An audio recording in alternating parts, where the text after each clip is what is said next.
Assalamualaikum warahmatullahi wabarakatuh.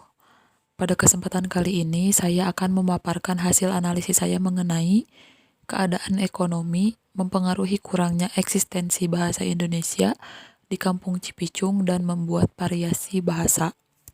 Permasalahan yang sangat kompleks untuk dibicarakan adalah perihal bahasa. Kemampuan yang dimiliki manusia dalam berbahasa sangat beragam. Sebagian manusia mampu memiliki keahlian memahami beberapa bahasa yang diperoleh dari sebuah pengalaman, pengetahuan, dan ada pula yang diperoleh dari interaksi sosial. Masyarakat Kampung Cipicung umumnya dikenal dengan kebudayaan Sunda yang begitu melekat, sehingga tidak pernah meninggalkan bahasa Sunda untuk berkomunikasi satu sama lain. Mereka juga memiliki pemahaman masing-masing dalam memahami adanya suatu bahasa. Namun, ada hal yang unik untuk dibahas, bahwasanya selain masyarakat Kampung Cipicung memiliki variasi bahasa yang digunakan untuk berkomunikasi tergantung lawan tutur, maka hal uniknya adalah keadaan ekonomi mampu mempengaruhi eksistensi bahasa Indonesia. Dengan kata lain, masyarakat yang memiliki ekonomi rendah dan sederhana jarang menggunakan bahasa Indonesia sebagai bahasa komunikasi antar individu. Beda halnya dengan masyarakat yang memiliki ekonomi tinggi, karena terbiasa bertemu dengan rekan bisnis yang tentunya segala macam bentuk transaksi dan komunikasi menggunakan bahasa Indonesia, tentunya menjadi terbiasa berbicara menggunakan bahasa Indonesia dengan anak sejak dini, sehingga anak menjadi terbiasa menggunakan bahasa Indonesia hingga dewasa.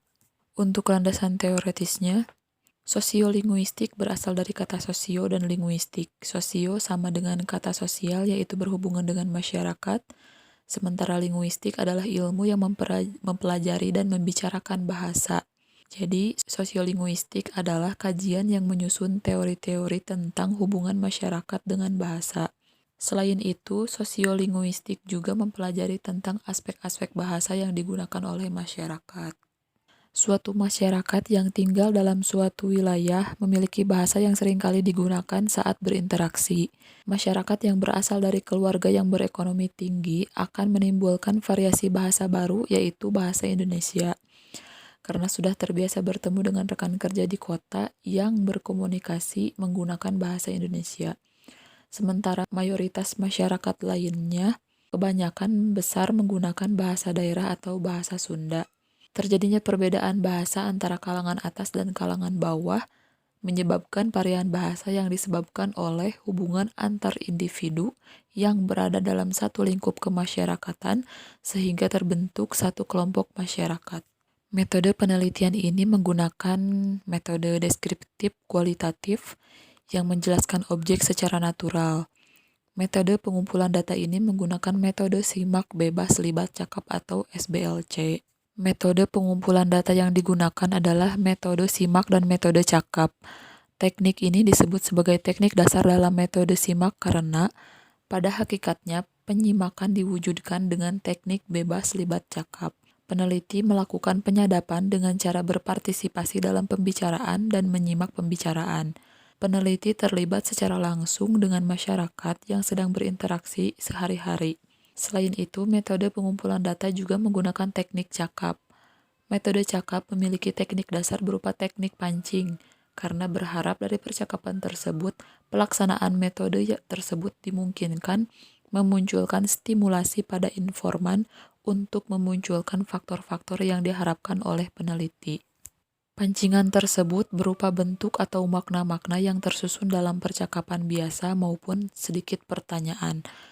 Metode ini juga diikuti dengan mencatat agar lebih akurat untuk mengambil data tersebut. Metode catat berfungsi untuk mencatat percakapan yang telah didengar selama perbincangan seputar hal yang terkait berlangsung. Teknik mencatat ini dilakukan apabila tidak didengarnya suatu percakapan secara jelas sehingga memerlukan teknik catat. Pada tahap ini merupakan analisis data yang dilakukan setelah data bahasa sudah terkumpul. Data yang dihasilkan dari teknik simak, libat, cakap, sadap, dan catat, penyajian data dilakukan menggunakan bahasa yang sederhana agar terkesan santai dan tidak membuat informan grogi. Untuk yang selanjutnya ada hasil dan pembahasan. Variasi bahasa yang dilakukan oleh masyarakat Kampung Cipicung Terdapat beberapa variasi bahasa di antaranya. Yang pertama adalah variasi bahasa Indonesia dan bahasa asing. Mengingat bahwa Kampung Cipicung adalah kampung yang memiliki destinasi wisata, tidak sedikit juga para turis asing yang datang berkunjung.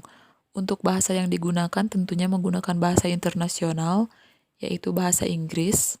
Hal ini peneliti pernah menyaksikan langsung bagaimana penutur dan lawan tutur berinteraksi menggunakan bahasa Inggris. Namun, tidak sedikit juga turis asing yang mengerti ketika berkomunikasi menggunakan bahasa Indonesia. Contohnya turis yang bermata sipit seperti dari negara Cina dan Jepang atau bahkan yang masih memiliki keturunan Tionghoa selalu berusaha menggunakan bahasa Indonesia dan hal ini tentu sangat mempermudah masyarakat yang bekerja di tempat wisata. Tidak hanya itu, ada juga beberapa masyarakat yang menguasai bahasa asing lainnya seperti bahasa Arab. Karena tidak sedikit juga masyarakat Kampung Cipicung yang pergi bekerja menjadi TKI ke Saudi Arabia. Namun, saat di kampung, bahasa yang digunakan untuk berkomunikasi menggunakan bahasa Sunda pada umumnya. Nah, ini ada bukti foto yang diambil dari laman Instagram Buni Ayu Cave. Ini adalah merupakan turis yang berwisata ke Kampung Cipicung, tempatnya ke Gua Buni Ayu atau Gua Siluman. Tidak terdapat percakapan karena adanya turis ini sudah menjadi bukti bahwa di Kampung Cipicung terdapat variasi bahasa Indonesia dan bahasa asing atau bahasa Inggris. Untuk data selanjutnya ada keadaan sosial yang mempengaruhi kurangnya eksistensi bahasa Indonesia, di mana di dalamnya termuat variasi bahasa Indonesia, bahasa Sunda, dan bahasa campuran. Dari percakapan sehari-hari yang sering peneliti dengar, memang terdapat perbedaan dengan bahasa yang digunakan oleh orang yang memiliki keadaan ekonomi tinggi, ekonomi sedang, dan juga ekonomi rendah. Yang pertama ada keadaan ekonomi tinggi. Konteksnya percakapan yang dilakukan seorang anak dan ibunya. Bisa dibaca ya teman-teman. Nah, berdasarkan dialog percakapan di atas, P1 memberitahu ibunya P2 bahwa temannya akan datang berkunjung. Bahasa yang digunakan tentunya bahasa Indonesia yang selalu digunakan sebagai bahasa sehari-hari. Hal ini disebabkan karena mengingat keadaan ekonominya yang tinggi dan memiliki rekan kerja yang notabene orang-orang yang selalu berkomunikasi menggunakan bahasa Indonesia. Hal tersebut juga selalu orang tuanya terapkan pada anak dengan mengajarkan bahasa Indonesia sejak dini sehingga sampai besar bahasa yang dipakai si anak adalah bahasa Indonesia. Untuk data ini tidak terdapat bukti foto karena percakapan ini didengar saat tahun lalu. Terlebih anaknya sudah merantau dan ibunya jarang berada di rumah karena urusan pekerjaan. Untuk selanjutnya ada keadaan ekonomi sedang.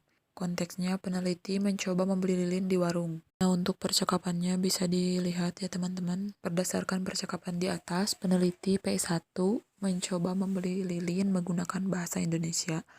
Dan penjual menjawab menggunakan bahasa campuran antara bahasa Sunda dan bahasa Indonesia. Bahasa yang digunakan oleh orang-orang yang memiliki ekonomi sedang sebenarnya tidak neko-neko dan menyesuaikan dengan bahasa yang digunakan oleh lawan tutur. Namun tidak sedikit juga bahasa yang digunakan adalah bahasa campur, yakni bahasa Sunda halus dan bahasa Indonesia. Ada juga yang menggunakan bahasa Sunda kasar dan bahasa Indonesia. Semuanya tergantung lawan tutur yang mengajak berkomunikasi menggunakan bahasa Indonesia atau sepenuhnya bahasa Sunda.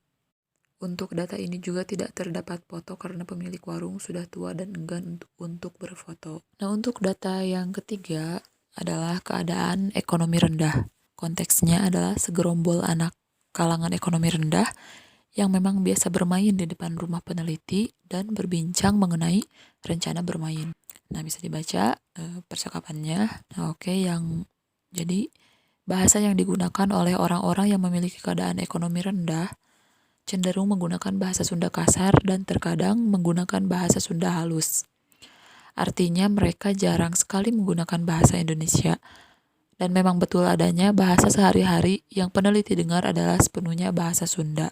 Nah, ini dia gambarnya. Jadi gambar di atas menunjukkan anak-anak kalangan bawah yang biasa bermain di depan rumah peneliti. Ini hanya 2 orang saja, biasanya ada banyak. Nah, jadi bahasa yang mereka gunakan kebanyakan menggunakan bahasa Sunda kasar. Karena memang pada dasarnya Bahasa yang digunakan oleh keluarganya pun adalah bahasa Sunda kasar. Peneliti sempat bertanya mengenai pembelajaran bahasa Indonesia yang mereka dapat.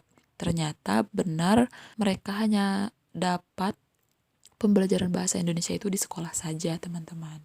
Dan tambahan, gambar di atas menunjukkan masyarakat kalangan sedang sekaligus informan yang memberikan banyak penjelasan mengenai variasi bahasa yang terdapat di Kampung Cipicung. Adapun bahasa yang digunakan oleh informan ini terbilang bisa menyesuaikan karena menurutnya beliau sering sekali mendapatkan tamu dari luar kota Sukabumi seperti Jakarta dan Bandung, sehingga sedikit terbiasa menggunakan bahasa Indonesia meski masih menggunakan bahasa Indonesia yang baku.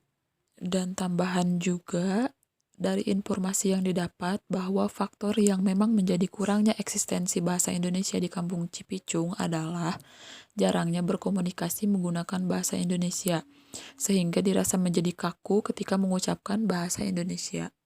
Kemudian anak-anak hanya mendapat pelajaran berbahasa Indonesia ketika di sekolah saja, berbicara bahasa Indonesia ketika mendapat tamu dari luar kota seperti daerah Jakarta, Bandung, dan sebagainya. Nah, menurut peneliti, hal yang seperti ini memang sangat berdampak pada kemahiran berbahasa, terlebih menjadikan individu kekurangan rasa percaya diri ketika diharuskan berbicara bahasa Indonesia.